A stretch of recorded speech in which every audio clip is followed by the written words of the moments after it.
इंदसदवंदियाणं तिहुवणहिद मधुरविसदवकाणम् अन्तातीरगुणाणं नमो जिनाणं जिदववाणं। कुंदकुंदाचार्य भगवान की जय।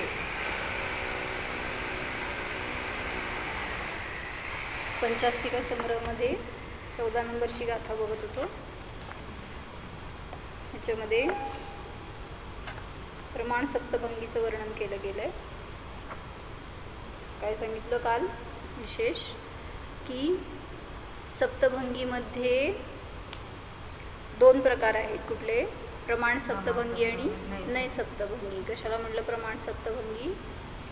जिथं अखंड द्रव्याचं कथन केलं गेलं किंवा त्याला विषय करून संपूर्ण अंशाचे नाही म्हणायचं का? अंश नाही, अंशीचं जिथं कथन केलं गेलं किंवा त्याला लक्ष केलं तिथं त्याला म्हटलं प्रमाण सप्तभंगी। नाही आहे का? मी म्हटलं तुम्हाला नाही सप्तभंगी म्हणजे जिथं अंशाचं कथन केलं हे राहू द्या। मग गुणांचं किंवा पर्यायाच्या द्वारे जिथं 7 भंग दाखवले गेले त्याला म्हटलं नय सप्तभंगी। तर मी म्हणत होते तुम्हाला काल की 19 नंबरचा चार्ट बघा म्हणून। बघितलाय का? मला मिळाला नाही किती PDF मध्ये मिळाला नाही। न्यायदीपिका असेल तर त्यात पण आलेला असेल। न्यायदीपिकेत आहे 45 पानावर पहिल्यांदा जेव्हा प्रस्तावना येते ना। जुनं पुस्तक असेल तर 45 पान आहे, नवीन पुस्तकात थोडंसं मागं पुढं बघा। तर काय दाखवलं तिथं? सप्तभंगीचे 2 भेद केले होते। प्रमाण सप्तभंगी आणि नय सप्तभंगी। मग ह्याचे 7 भेद केले। त्यातला पहिला भेद जो असतो स्यात अस्ति।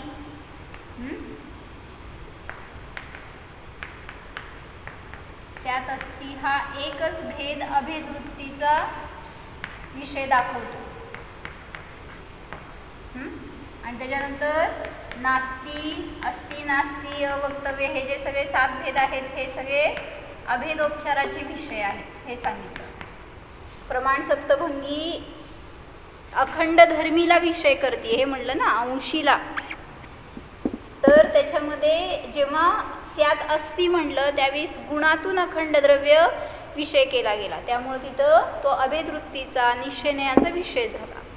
आणि जेव्हा स्यात नास्तीपासून स्यात नास्ती, स्यात अस्ति नास्ती, स्यात अवक्तव्य, अस्ति अवक्तव्य, नास्ती अवक्तव्य आणि अस्ति नास्ती अवक्तव्य हे जे काय 6 भेद घेतले पुढचे, तर हे पर्यायाकडून कथन केलं गेलं अखंड द्रव्याचं। त्यामुळे तिथं काय झाला? तो अभेदोपचार नाही झाला। त्या अभेदोपचाराचा विषय आहे, तो अनुभूतीचा विषय नसतो।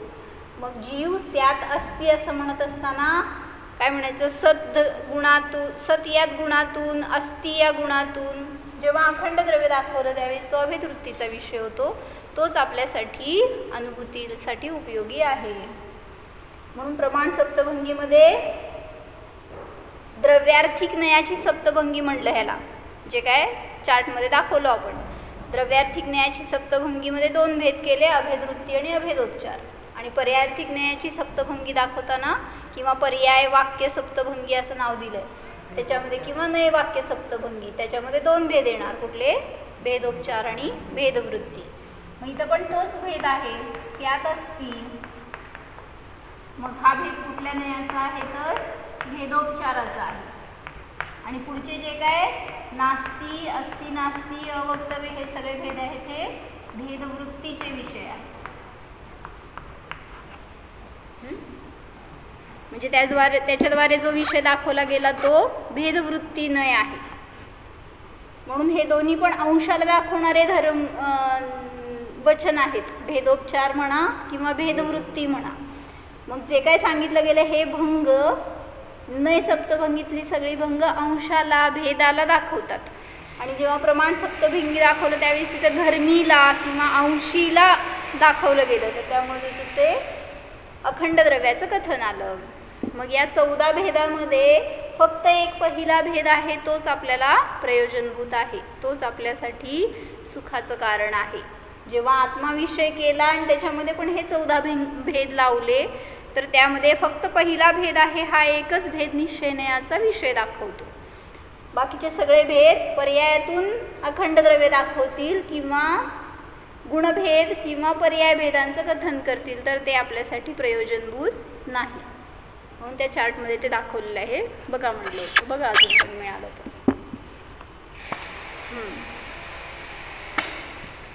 काल काय बघितलं होतं? स्यात शब्दाचं विशेषता काय सांगितली होती? स्यात शब्द का वापरला? सर्वथा का निषेधक है और अनेकांत का द्योतक है. हां, दोन गोष्टी सांगितल्या की सर्वथात्व निषेधक, सर्वथाचा निषेधक आहे आणि अनेकांताचा द्योतक आहे. अजून एक काय सांगितलं ते विस्तारामध्ये वाचताना? स्यात शब्द संशयवाची सुद्धा नसतो. काय म्हणले? कोण आहे? संगीता काकी आहेत का? सोनाली, रोहिणी काकी माझ्यासमोर बसा. काय म्हणले? स्यात शब्द जो स्यात शब्द जो असतो तो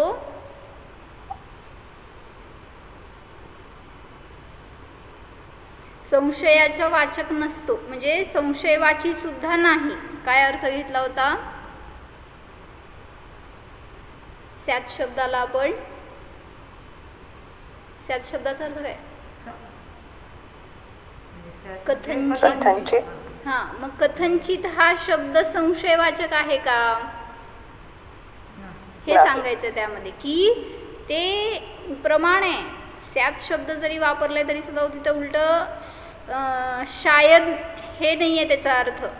कथनचित किंवा किंचित असं म्हणा, पण बहुतेक किंवा काय म्हणायचं, असेल असं किंवा हे का ते असं संशयवाचक नाही आहे स्यात शब्द, हे सांगायचं आहे.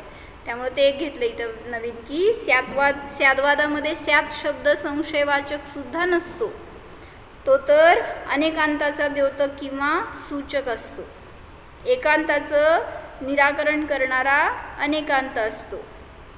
अजून एक काय वाक्य सांगितलं होतं स्यादबद्दल?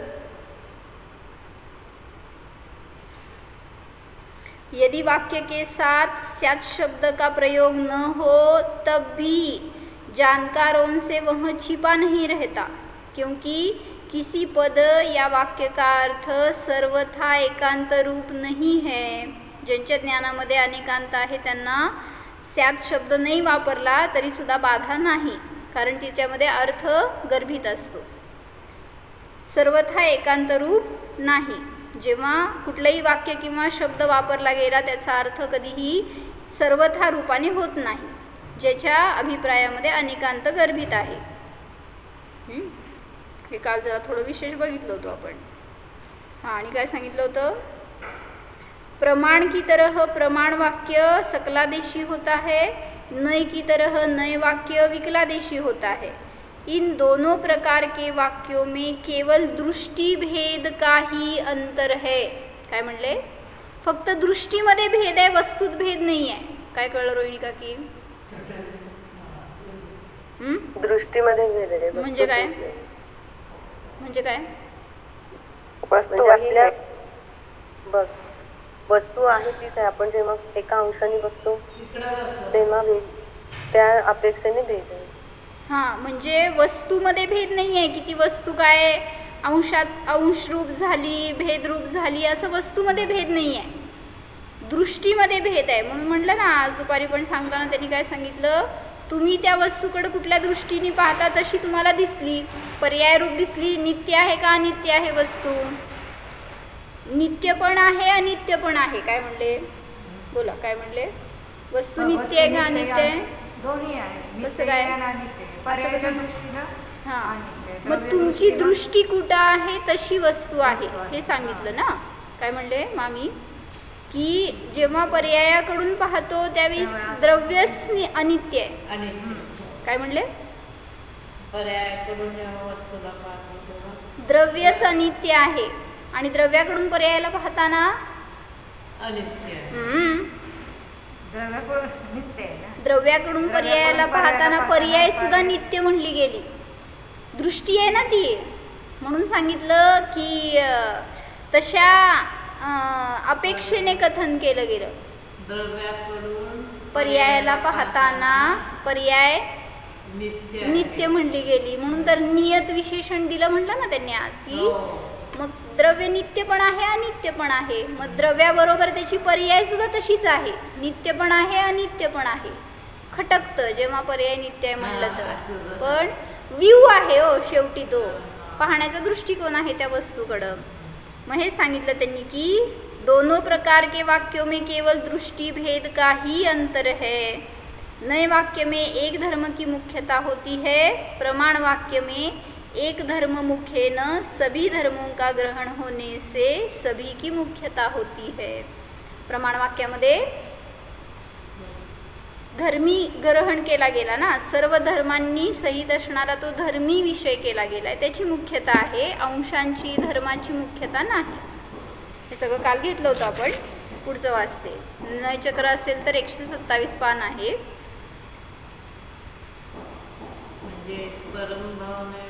नाही नाही, द्रव्य स्वभाव प्रकाशक नयचक्र माईल धवलजींचं.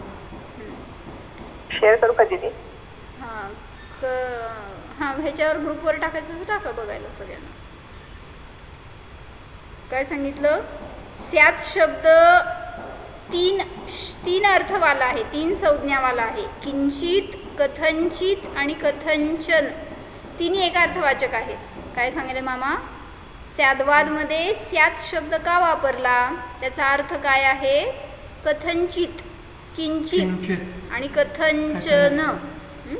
हे तिन्ही पण पर्याय शब्द आहेत स्याद्वादाचे, ज्याचा अर्थ आहे किसी अपेक्षा से, काही अपेक्षेने असं सांगितलं जातं. अतः वह स्यात शब्द अनेकांत का साधक है, उसके बिना अनेकांत की सिद्धि नहीं हो सकती. स्यात शब्द विरोध का नाश करने वाला है. सगळं ॲक्च्युली हे एक अनेकांताचं देवते काय म्हणत असताना सगळं त्याच्यामध्ये गर्भित येणार आहे, पण तरीसुद्धा आता खुलासा करता येते, त्यामुळं सांगतायत यह स्यात शब्द विरोध का नाश करने वाला है. हाँ, अर्थात एक ही वस्तु को सर्वथा नित्य और सर्वथा अनित्य मानने में तो विरोध पैदा होता है, क्योंकि जो सर्वथा नित्य है वह अनित्य किस प्रकार हो सकती है. काय म्हणले? सर्वथा नित्य अनित्य कसं होणार? आणि त्याच्या उलट सांगा. सर्वथा अनित्य म्हटलं तर ते नित्य कशी असणार? बरोबर. सर्वथा अनित्य है, वो नित्य किस प्रकार हो सकती है, किंतु एक ही वस्तु को स्यात नित्य और स्यात अनित्य कहने में कोई विरोध नहीं आता. त्यामुळं सगळे वस्तू कसे आहेत? स्यात नित्य आहे, स्यात अनित्य आहे. अतः स्याद्वाद विरोध का नाशक है, म्हणून त्याला नाशक म्हणलं विरोधाचं. म्हणजे जेव्हा स्याद्वाद स्यात शब्द वापरतो त्यावेळेस तिथं कसलाही प्रकारचा विरोध येत नाही. भगवान केवली की दिव्य ध्वनि से इसका जन्म हुआ है. किसका? स्याद्वाद का. अर्थात केवल ज्ञानी ने स्याद्वाद का आविष्कार किया है, क्योंकि जैसे केवल ज्ञान सब द्रव्यों को एक साथ ग्रहण कर सकता है, उस प्रकार केवल ज्ञानी की वाणी भी सबको एक साथ नहीं कह सकती. काय म्हटलं? जसं केवल ज्ञानामध्ये जाणलं गेलं तसं सगळं एका वेळी सांगितलं जात नाही, जाऊ शकत नाही. का सांगितलं होतं? कारण हां बरोबर, क्रमवर्ती भारतीय आहे किंवा शब्दांना मर्यादा आहे, शब्द लिमिटेड आहेत, पण ज्ञान कसं आहे हो? असीम आहे. जैसे केवल ज्ञान. हां सॉरी हे टाकू शकत नाही कारण ॲडमिन्स ओनली कन्सेंट. अरे बरोबर, ठीक आहे. केवल ज्ञानी की वाणी भी सबको एक साथ नहीं कह सकती. म्हणजे त्यांची वाणी जरी शक्तिशाली आहे तरी सुद्धा त्या वाणीमध्ये सगळ्या द्रव्यांना वगैरे एकत्र दाखवू शकत नाही, सांगू शकत नाही, क्योंकि वचन की प्रवृत्ति क्रम से ही होती है. इसलिए केवल ज्ञान के द्वारा ज्ञात अनेकांत का सूचक या द्योतक शब्द प्रत्येक वाक्य के साथ संबद्ध रहता है, ऐसा सर्वज्ञ केवल ज्ञानी ने कहा है. अनेकांताचं सूचक जे काय शब्द आहे ते प्रत्येक वाक्याच्या बरोबर आहेच असं समजून घ्या. केवलींच्या वाणीमध्ये सुद्धा त्यांनी परत परत काय असं सांगितलं नाही, काय स्यात स्यात स्यात असं सारखं सांगत राहिले नाहीत. त्यांनी जे काय कथन केलं गेलं समजून घ्या, त्याच्यामध्ये स्यात शब्द गर्भित आहेच.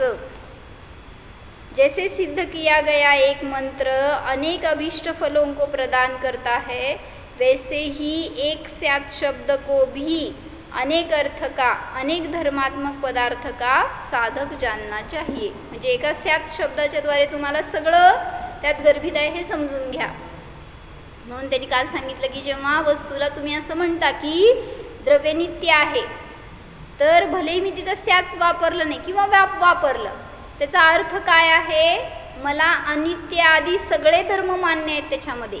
म्हणून तुम्ही जरी एका धर्माचं कथन केलंय तरी सुद्धा त्याच्यामध्ये सगळं सांगितलं गेलंयच, आहेतच असं समजून घ्या हे सांगतायत.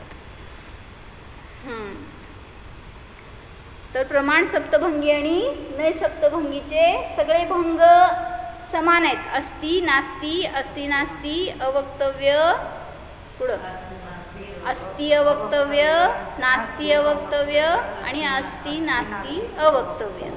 तर दोन्हीचे भंग समान आहेत. दोन्हीत काय फरक आहे मग?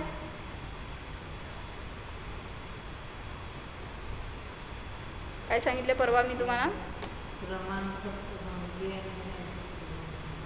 काय फरक आहे मग दोन्हीमध्ये? जर समानता आहे तर प्रमाणामध्ये संपूर्ण अंशाचं नाही नाही, आता हे भंग सांगायला, भंग तर सेम आहेत, तर काय फरक कसं समजायचं? अंशाकडून अंशीला दाखवलं जाते इथे प्रमाणमध्ये. मी काय सांगितलं होते काल, आपण ह्याच्यात वाचलो होतो पंचास्तिकाच्या टीकेत. इथे येणार आहे, मी वाचते. थोडंसं विशेषार्थ चांगला घेतलाय नय चक्रमध्ये.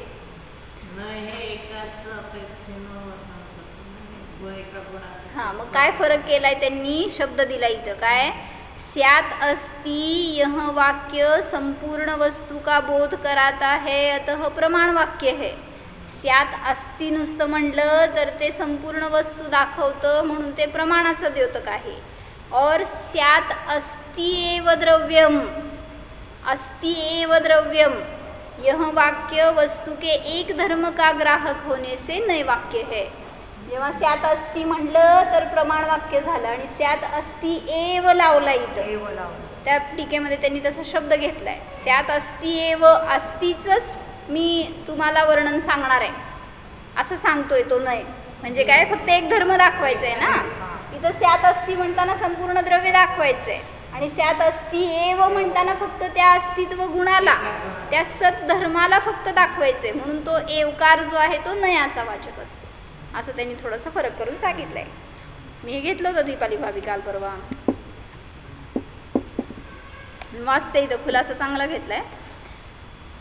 एक समय में वस्तु के अनेक धर्मों का बोध नहीं करा सकता. शब्द एक समय में अनेक धर्मों का बोध नहीं करा सकता, बरोबर. इसलिए वक्ता किसी एक धर्म का अवलंबन लेकर ही वचन व्यवहार करता है. एका वेळेस तुम्ही सर्व धर्मांना सांगू शकत नाही, म्हणून तिथं काय करतोय वक्ता, एखाद्या शब्दाचा आधार घेतोय, एखाद्या धर्माचा आधार घेतोय. यदि वक्ता एक धर्म के द्वारा पूर्ण वस्तु का बोध कराना चाहता है तो उसका वाक्य प्रमाण वाक्य कहा जाता है. काय म्हणले, लक्ष द्या, महत्वाचं आहे. एक धर्म के द्वारा पूर्ण वस्तु का बोध कराना चाहता है तो वो प्रमाण वाक्य है.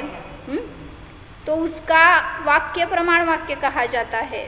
और यदि एक ही धर्म का बोध कराना चाहता है तो हाँ, शेष धर्मों के प्रति उदासीन है तो उसका वाक्य नए वाक्य कहा जाता है. अतः जैसे प्रमाण और नए की व्यवस्था सापेक्ष है, वैसे ही प्रमाण वाक्य और नए वाक्य की विवक्षा भी सापेक्ष है. प्रमाण वाक्य में वस्तुगत सब धर्मों की मुख्यता रहती है. काय म्हणले, प्रमाण वाक्यामध्ये वस्तुत असणाऱ्या सर्व धर्मांची मुख्यता असते. और नए वाक्य में जिस धर्म का उल्लेख किया जाता है वही धर्म मुख्य होता है, शेष धर्म गौण होता है. आता इथं जरी धर्म म्हणले तरी सुद्धा समजून घ्या धर्मी मुख्य आहे. सर्व धर्मांनी संपूर्ण असणारा तो धर्मी असतो, तो मुख्य असतो इथं, आणि धर्म गौण असतात आणि इथं धर्म मुख्य असतो, हे सांगायचं आहे. नए वाक्य में जिस धर्म का उल्लेख किया जाता है वही धर्म मुख्य होता है, शेष धर्म गौण होते हैं. युक्त्यानुशासनमध्ये त्यांनी सांगितलं की स्यात्कार स्यात पद के बिना अनेकांत की सिद्धी नहीं हो सकती. काय म्हटलं? जर स्यात शब्द नाही वापरला तर अनेकांताची सुद्धा सिद्धी होऊ शकत नाही, असं युक्त्यानुशासनमध्ये घेतलंय त्यांनी. और एवकार ही के बिना यथार्थ एकांत का उदाहरण नहीं हो सकता. काय कळलं? दोन गोष्टी सांगितल्यात. जर स्यात शब्द नाही वापरला तर अनेकांताचं सिद्धी होणार नाही. वस्तू ही अनेकांतात्मक आहे, अनेक विरुद्ध धर्मात्मक आहे, ह्याची सिद्धी होणार नाही स्यात शब्द लावला नाही तर.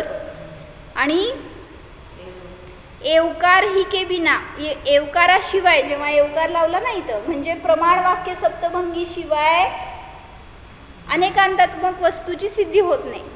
आणि नयवाक्य सप्तभंगी शिवाय यथार्थ एकांताचं ग्रहण होत नाही. मामी लक्ष द्या, मी काय सांगितले, काय काय फायदा आहे. खडू कुठे ठेवले?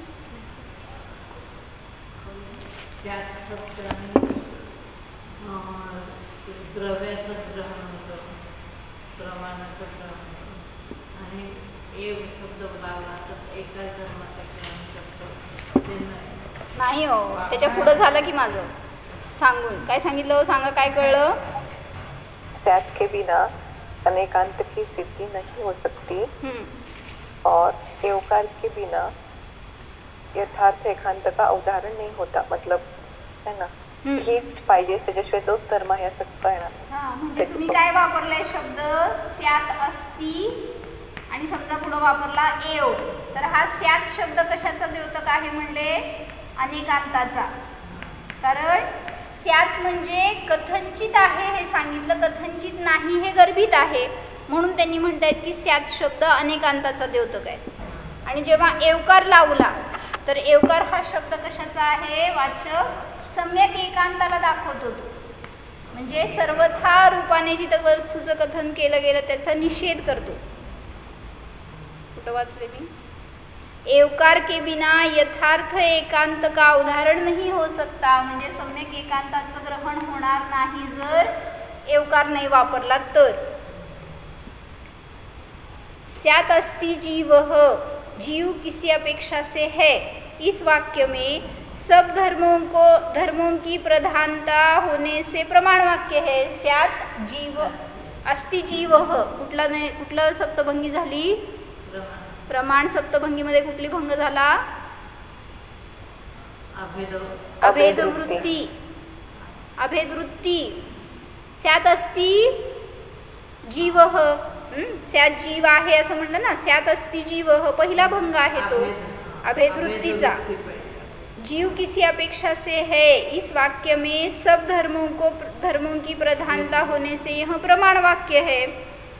और स्वद्रव्यादि की अपेक्षा जीव अस्ति स्वरूप है और परद्रव्यादि की अपेक्षा नास्ति स्वरूप है. यह नए वाक्य है क्योंकि इसमें एक ही धर्म पर जोर दिया गया है.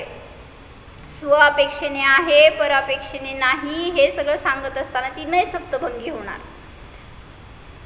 एक ही धर्म पर जोर दिया गया है. नए चक्र के कर्ता ने स्यात पद सहित वाक्य को प्रमाण वाक्य कहा है और स्यात पद के साथ एवकार सहित वाक्य को नए वाक्य कहा है. स्यात अस्ति हे झालं प्रमाण वाक्य, आणि नए वाक्यामध्ये काय येणार? स्यात अस्ति एव हे झालं नए वाक्य.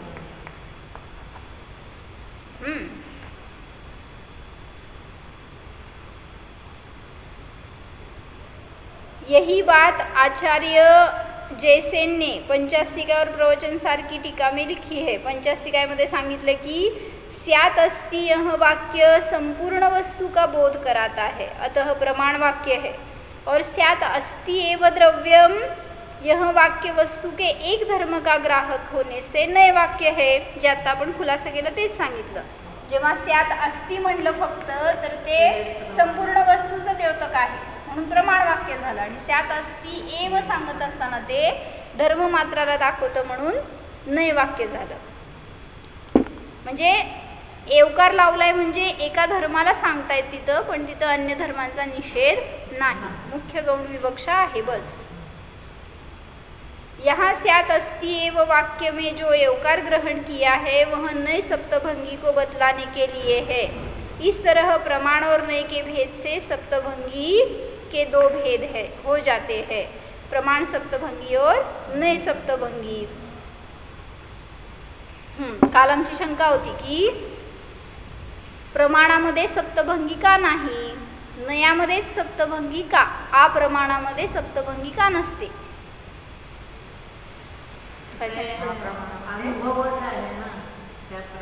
मध्ये काही नय निक्षेप प्रमाण काहीच नाही ना तिथे. पूर्ण वस्तूला ग्रहण केलंय भेद अभेद म्हणून. हा म्हणजे बर काय नाही अजून हे पाहिजे मला. प्रमाणामध्ये सप्तभंगी का नाही, नयामध्ये हे दोन भेद घेतलेत, प्रमाण सप्तभंगी आणि नय सप्तभंगी. पण ह्याच्यावर असणारा प्रमाण आहे त्याच्यामध्ये सप्तभंगी नाही आहेत. का नाही आहेत?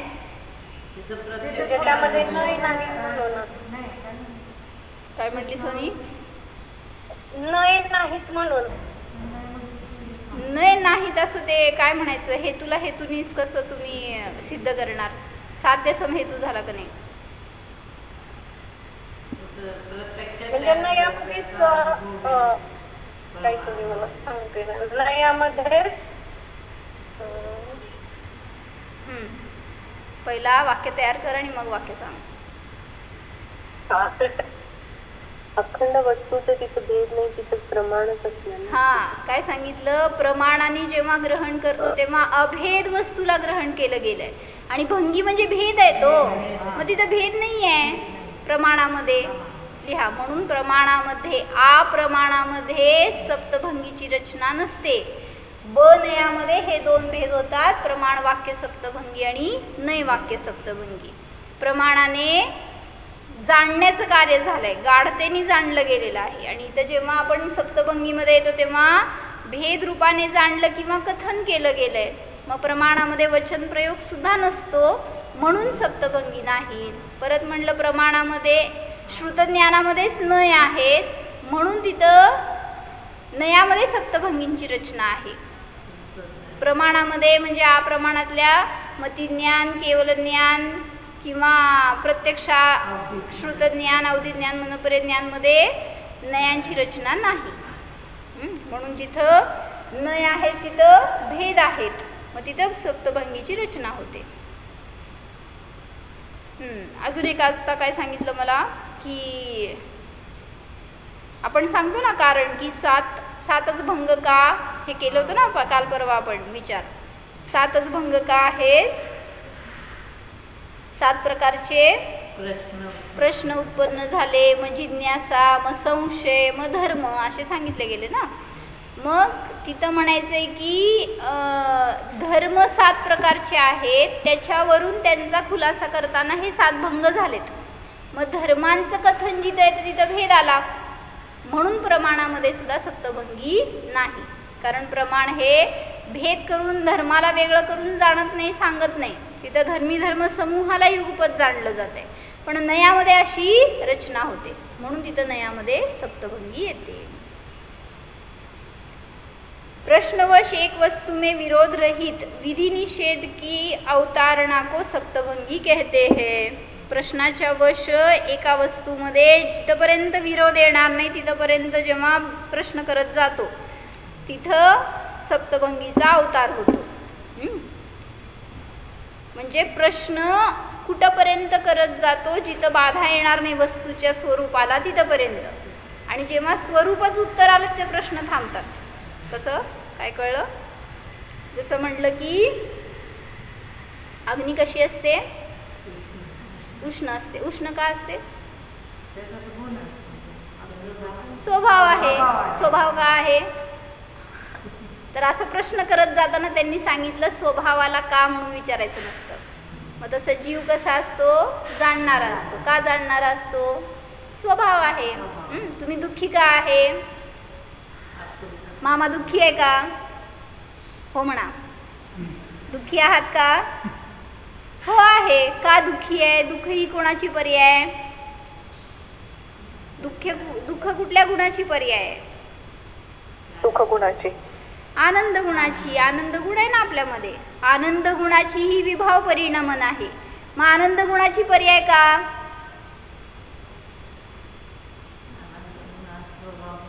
आनंद हा स्वभाव आहे. त्याच्यामध्ये एक स्वभावरूप परिणमन असेल किंवा विभावरूप परिणमन असेल. मग आनंद जीवाचा स्वभाव आहे म्हणून त्याच्यामध्ये सुख आणि दुःख हे पर्याय दिसून येतात. मग आनंद स्वभाव का आहे? त्याला प्रश्न करू शकत नाही. म्हणजे जिथं स्वभाव हे उत्तर आलं तिथं तुम्ही म्यूट व्हा हे सांगायचं आहे त्यांना. त्याच्या पुढं तुम्ही प्रश्न विचारू शकत नाही. तर प्रश्नवश म्हणून म्हटलं की जेव्हा वस्तूला आपण समजून घेतोय तर त्या वस्तूमध्ये तुम्ही कीच पाडत जाणार आहे काय समजून घेण्यासाठी. हे सगळे 14 भंग समजण्यासाठी 14 प्रश्न विचारले गेले. मग त्या रूपाने त्याच्यामध्ये शिरलं त्या वस्तूमध्ये आपण. पण जिथं स्वभाव उत्तर येणार तिथं त्याच्या पुढं प्रश्न होणार नाहीत. मग जिथं वस्तूला विरोध येणार नाही त्याच्या स्वरूपाला तिथंपर्यंत प्रश्न उत्पन्न होऊ शकतात आणि त्या रूपाने सप्तभंगीची रचना होते हे सांगायचं आहे. चूंकि वे वाक्य 7 ही होते हैं इसलिए उन्हें सप्तभंगी कहते हैं. मग त्यामध्ये त्यांनी खुलासा करून सांगितले की अस्ति नास्ति वगैरे काय काय आहे. मी जेवढं इम्पॉर्टंट आहे तेवढं वाचते. कशातलं वाचताय? हे नय चक्र आहे द्रव्य स्वभाव प्रकाशक. त्याच्यामध्ये 129 पान आहे. त्यावर त्यांनी सप्तभंगीचं जरासं विश्लेषण घेतलं आहे. आमची पंचास्तिकाची 14वी गाथा चालू आहे तर त्याच्यामध्ये सप्तभंगीचं कथन आलं आहे म्हणून थोडंसं सगळ्या आधाराने आपण वाचतोय ते वर्णन.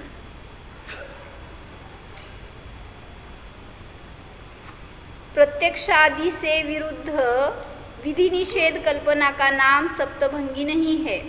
प्रत्यक्ष आदि से विरोध रहित विधि निषेध कल्पना का नाम सप्तभंगी है. जिथं प्रत्यक्षाने विरोध येणार नाही अशी ती विधी निषेध रूप जी काय कल्पना आहे तिथं सप्तभंगी होते. जिथं विरोध येतो तिथं सप्तभंगी होणार नाही. इसके साथ ही अनेक वस्तुओं में पाए जाने वाले धर्मों को लेकर सप्तभंगी प्रवर्तित नहीं होती. अनेक वस्तूंमध्ये सप्तभंगी नसते. काय म्हणले? का नसते? एका वस्तूतल्या एका धर्माला घेऊन सप्तभंगी असते हे सांगायचं आहे. काय म्हणले? अनेक वस्तूंना धरून सप्तभंगी नाही सांगायची. एका वस्तूतल्या एका धर्माला धरून 7 प्रश्न विचारले गेले ना. मग 7 धर्म आहेत ते म्हणून सप्तभंगीची रचना केली गेली. म्हणून धर्मम प्रति सप्तभंगी म्हटलं ना. एकेका धर्माशी रिलेटेड 7 भंग आहेत म्हणून एका वस्तूच्या संबंधी हे 7 भंग होतात. अनेक वस्तूंना घेऊन 7 भंग नाही झाले. परत वाचू वाक्य. अनेक वस्तुओं में पाए जाने वाले धर्मों को लेकर सप्तभंगी प्रवर्तित नहीं होती किंतु एक ही वस्तू के धर्म को लेकर सप्तभंगी प्रवर्तित होती है. 7 अस्ति हा माझा भंग आणि 7 नास्ति तुझा भंग असं नाही आहे. म्हणजे मी माझ्या रूपाने आहे तुम्ही तुमच्या रूपाने आहे. नाही म्हणताना माझाच तो धर्म आहे. परद्रव्य माझ्या रूप नाही असं म्हणताना तो पराचा धर्म नाही आहे माझाच धर्म आहे. हे खुलासा करण्यासाठी काय कळलं? माझेच धर्म आहेत ते दुसऱ्याचे धर्म माझ्यामध्ये येणार नाही आहेत. त्यामुळं अनेक वस्तूंना घेऊन 7 वस्तूंना घेऊन सप्तभंगी केली नाही आहे. एकाच वस्तूतल्या धर्माला धरून सप्तभंगी सांगितली आहे. एक वस्तु में पाए जाने वाले अनंत धर्मों को लेकर एक ही वस्तु में अनंत सप्तभंगिया भी हो सकती है. काल सांगितलं ना एका वस्तूमध्ये किती सप्तभंगी असू शकतात? अनंत. अनंत सप्तभंगी म्हणायचं. अनंत भंगी नाही अनंत सप्तभंगी असू शकतात.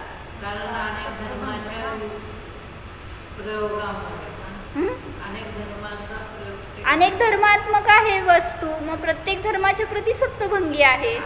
म्हणून अनंत सप्तभंगी आहेत, अनंत भंग नाही आहेत. एकेका धर्माच्या प्रती 7-7 भंग असे अनंत धर्म आहेत, तर अनंत सप्तभंगी होतील, पण अनंत भंग होत नाहीत हे सांगितलं. एक वस्तु में पाए जाने वाले अनंत धर्मों को लेकर एक ही वस्तु में अनंत सप्तभंगियाँ भी हो सकती है. चूँकि प्रश्न के प्रकार 7 ही होते हैं, इसलिए भंग भी 7 ही होते हैं. मग हे का प्रश्न विचारत जाऊन हे सप्तभंगीची रचना झाली. 7च प्रश्न का? 7 प्रकारच्या जिज्ञासा आहेत. 7च जिज्ञासा का? 7 प्रकारचे संशय आहेत. 7च संशय का? 7 प्रकारचे धर्म आहेत. म्हणून 7 प्रकारच्या धर्मांना आधार करून सप्तभंगी तयार झाली. प्रश्न के 7 ही प्रकार होते हैं, इसलिए भंग भी 7 ही है. इसलिए सप्तभंगी के लक्षण में प्रश्नवश यह पद रखा गया है. 7 प्रकार के प्रश्नों का कारण जिज्ञासा 7 प्रकार की होती है. जिज्ञासा के 7 प्रकारों के होने का कारण संशय 7 प्रकार का होता है. 7 प्रकार के संशय का कारण संशय विषयक वस्तु धर्म के 7 ही प्रकार होना. म्हणजे 7 प्रकारचे धर्म आहेत म्हणून 7 प्रकारचे संशय झाले. का प्रश्न काय झाले? संशय झाले. 7 प्रकारचे धर्म आहेत म्हणून 7 संशय झाले. 7 संशय झाले म्हणून 7 जिज्ञासा झाल्या. 7 जिज्ञासा झाल्या म्हणून 7 प्रकारचे प्रश्न उठले आणि 7 प्रश्न उठले म्हणून 7 भंगी तयार झाली. समजलं म्हण ना? परत ऐक म्हणजे समजतंय. मग त्यालाच इथे थोडंसं खुलासा करून सांगितलं की अस्तित्व या सत्व वस्तू का धर्म है. बरोबर, अस्तित्व हे प्रत्येक वस्तूचा धर्म आहे. उसके अभाव में वस्तू का ही अभाव हो जाएगा. जर वस्तूमध्ये अस्तित्व धर्म नसेल तर वस्तूचाच अभाव होईल. इसी तरह कथनचित असत्व भी वस्तू का धर्म है, क्योंकि स्वरूप आदि की तरह यदि पररूप आदि से भी वस्तु को असत नहीं माना जाएगा तो वस्तु का कोई निश्चित स्वरूप नहीं बन सकेगा. माझ्यातच तो नास्ती धर्म आहे म्हणून मी पररूप होत नाही, नाहीतर सगळ्या वस्तू एकमेक होऊन जातील. तो वस्तु का कोई निश्चित स्वरूप नहीं बन सकेगा और ऐसी स्थिति में यह घट ही है पट नहीं है ऐसा नहीं कहा जा सकेगा. सांगू शकणार नाही. तुम्ही कोण आहे मामा? मामा तुम्ही कोण आहे? मामांचं नाव मला माहित नाही. नाव घ्यायला लागलेत बायको तुमची. तुमचं नाव काय म्हटलं तर नाव सांगायला लागलेत. खवळायचे कुठं तर प्रश्न उठायचे परत. म्हणजे मी हिरालालच आहे, मी म्हणजे पन्नालाल नाही. हे काय झालं? कोणाचं नास्ती धर्म आहे? माझाच नास्ती धर्म आहे तो. मग तो दुसऱ्याचा माझ्यात नाही आला, माझाच माझ्यामध्ये आहे. यह घट ही है पट नहीं है ऐसा नहीं कहा जा सकेगा. इसी तरह क्रम से विवक्षित अस्ति नास्ति आदि को भी वस्तु का धर्म समझना चाहिए.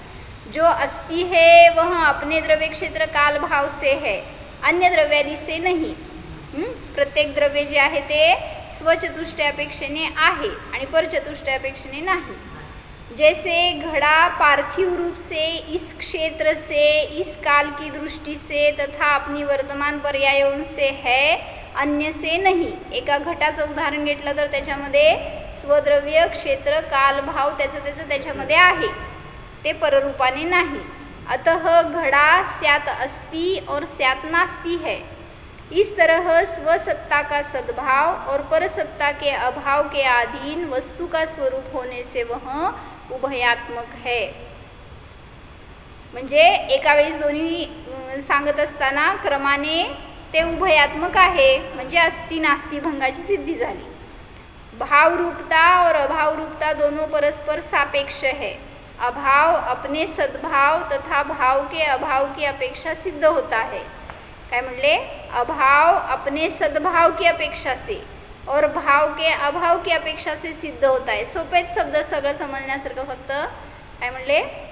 अभाव भाव भाव भाव भाव करायचं नाही आहे. अभाव अपने सद्भाव की अपेक्षा से सिद्ध है. अभाव जो आहे तो सुद्धा सतरूप आहे. दुसऱ्याचा माझ्यामध्ये अभाव आहे तो खरं आहे का खोटं आहे? खरं आहे. मग अभाव सुद्धा सत आहे हे सांगायचं त्यांना. अभाव अपने सद्भाव की अपेक्षा से सिद्ध है और भाव के अपेक्षा से भाव के अभाव की अपेक्षा से सिद्ध है. भाव म्हणजे सत्ता आहे असणं. भावाचा जिथं अभाव असतो तिथं अभाव असतो. मामा डोक्यात जाते ना आपल्या, म्हणजे माझ्या आत्ता जायला लागले. परत वाचते वाक्य, सोपं आहे म्हणजे जरासं लक्ष देऊन ऐकलं तर समजते. अभाव अपने सद्भाव तथा भाव के अभाव की अपेक्षा सिद्ध होता है तथा भाव अपने सद्भाव और अभाव के अभाव की अपेक्षा से सिद्ध होता है. मला तर समजलं. थोडंसं सांगू. आता हा भाव आहे, या भावामध्ये अभाव आहे का? अभावाचं अस्तित्व अभावात आहे. त्यामुळं आता भाव आणि अभावाचं दोन डिफरंट समजावं आहे म्हणून ना. तर काय सांगितलं वाक्य त्यांनी?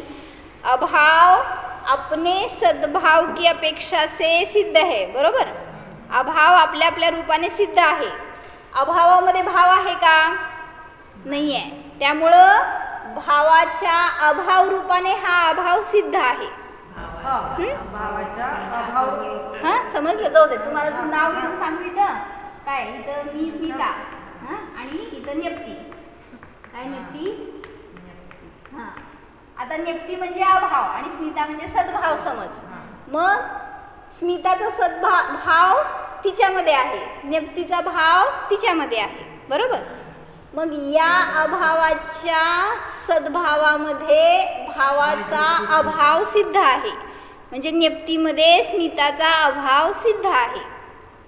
बरोबर आहे का? चुकीचं आहे का? मी तुझ्यात मिसळले असं. म्हणजे भावात परत त्यांचं वाक्य वाचते ऐक. अभाव अपने सद्भाव की अपेक्षा से सिद्ध आहे. तुझं अस्तित्व तुझ्यामध्ये सिद्ध आहे का नाही? त्यामुळे हे अभावाचं अस्तित्व सिद्ध आहे. मग त्या अस्तित्वामध्ये भाव के अभाव की अपेक्षा से सिद्ध है. या भावाचा ह्याच्यामध्ये अभाव आहे. एवढंच सांगायचंय. म्हणजे नेप्ती रूपाने आहे, स्मिता रूपाने नाही. काय मामी? तुम्हाला कळलं म्हणजे मी जिंकले. आता त्याचं उलट सांगितलं. भाव अपने सद्भाव की अपेक्षा से सिद्ध है. जसं याचं सांगितलं तसंच याचं सांगितलं.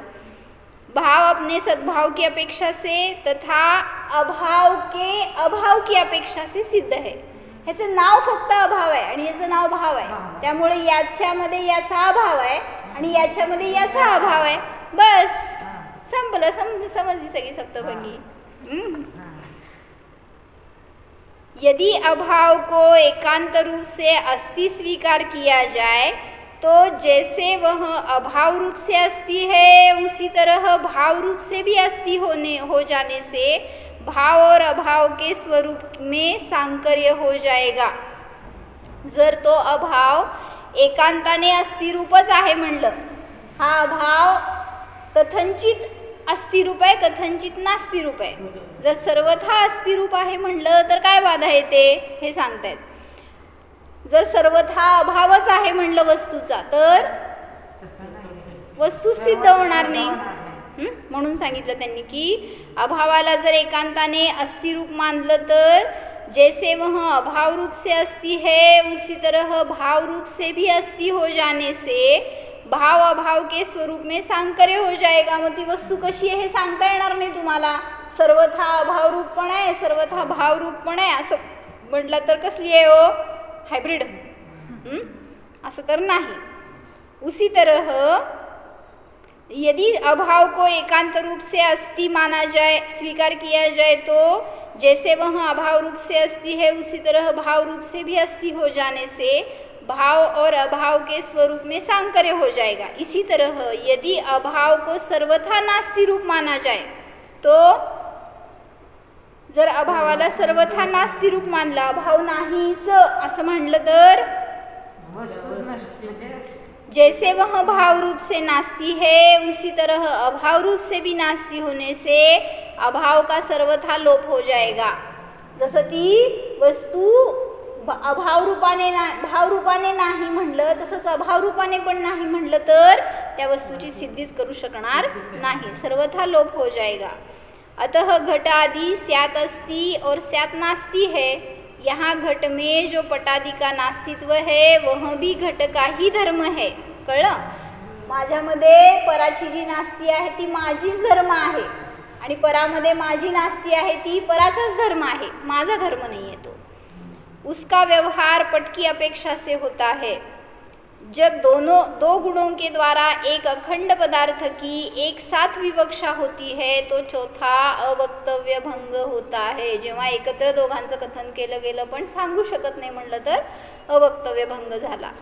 जैसे प्रथम और दूसरे भंग में एक काल में एक शब्द से एक गुण के द्वारा समस्त वस्तु का कथन हो जाता है, उस तरह जब दो प्रतियोगी गुणों के द्वारा अवधारण रूप से एक साथ एक काल में एक शब्द से वस्तु को कहने की इच्छा होती है तो वस्तु अवक्तव्य होती है, क्योंकि वैसा शब्द और अर्थ नहीं है। एका वेळी सांग स्मिता आणि नेप्ती, नाही सांगू शकत। एका वेळी सांगा घट आणि पट, अवक्तव्य आहे म्हणून नाही सांगू शकत, हे सांगितलं।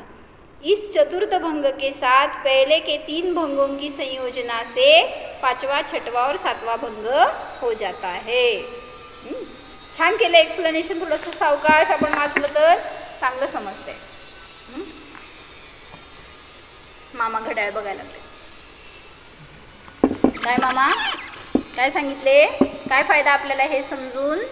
जेव्हा आत्म्यामध्ये उपयोग लागत नाही, ध्यान करायला बसलो आणि आपल्याला उपयोग लागला नाही, काय केलं तिथं सांग ध्यान शिबिरात? मग काय डोळे उघडायचे, इकडं तिकडं बघायचं, टाइमपास करायचं, मग काय करायचं?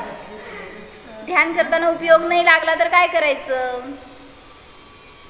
मग असं भेद रूपाने सांगितलं वस्तूचं चिंतन करा। मी कोण आहे, माझ्यामध्ये काय धर्म आहेत, माझा स्वभाव काय आहे, हे वेगळ्या वेगळ्या भेद रूपाने जेव्हा आपण पुन्हा आत्म्याला विषय करणार तर त्याच्यातून पण पुन्हा अनुभव करण्याचा प्रयत्न करा, तर त्यावेळेस ध्यान पुन्हा होऊ शकतं, अनुभव होऊ शकतो। जसं ध्यानाला बसलो आणि अन्य विचार येऊ लागले तर त्याच्याकडून डायव्हर्ट होण्यासाठी म्हणून मग मी ज्ञानमय आहे, माझ्यामध्ये ज्ञान गुण आहे, आनंद गुण आहे, हे भेद रूपाने कथन करत त्या गुणांचा अनुभव करण्याचा प्रयत्न केला। मग त्या गुणातून गुणी द्रव्य तो मी आहे, ज्ञान माझ्यामध्ये आहे आणि मी ज्ञानवान आहे असं म्हणताना मग तो अभिवृत्तीचा विषय मिळाला, म्हणजे ज्याच्याद्वारे आपल्याला आत्मानुभव होऊ शकतो। म्हणून हे सगळं वर्णन कशासाठी? आपण कुठला विषय बनवलाय आणि कुठला विषय आपल्याला फायदेशीर आहे हे समजून घेण्यासाठी। म्हणून आपण ध्यानाला बसल्यावर जिथं विकल्प येऊ लागले तर त्याला निर्विकल्प करण्यासाठी म्हणून आपल्याला हे ज्ञान असणं आवश्यक आहे।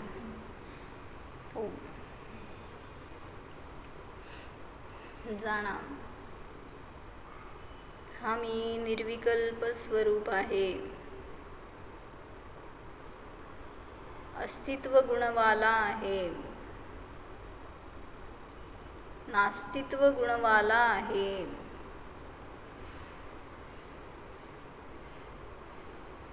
मी आहेच निर्णय करा। ओम विसर्जन।